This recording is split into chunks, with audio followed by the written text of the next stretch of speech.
सबसे पहले जगत जननी माँ जगदम्बा के चरणों में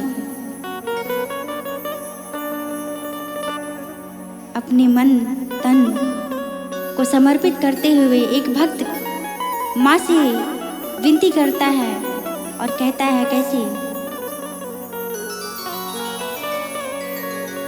आ गई दर पे तेरे सुनाई हो जाए जिंदगी से दुखों की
अपने दिल की बात कैसे कहता है, आप सभी सुने। मीठी मीठी तालियों के साथ सभी लोग प्रेम से बोले सच्चे दरबार की जय।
मीठी मीठी तालियों के साथ कैसे 1 2 3 4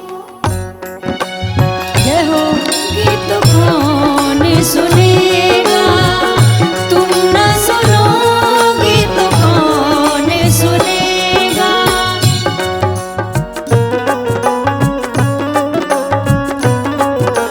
जय हो, क्या बात।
मीठी मीठी तालियों के साथ सभी लोग।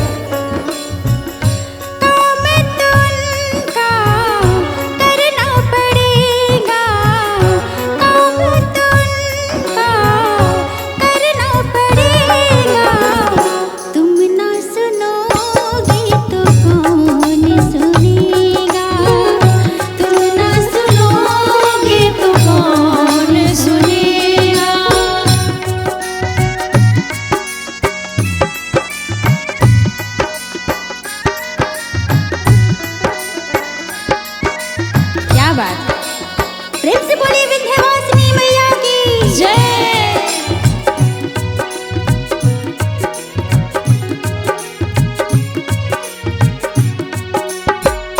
तुम न सुनोगे तो कौन सुनेगा, तुम न सुनोगे तो कौन सुनेगा। पाप की गठरी सर पर लाद कर मैं हो लाई, कुछ हल्का कर दी उठाने ना पाए।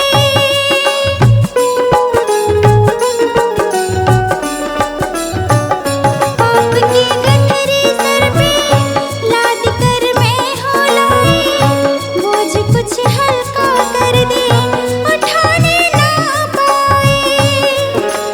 फर्ज की राह बता दे मैया, फर्ज की राह बता दे मैया, हो जाए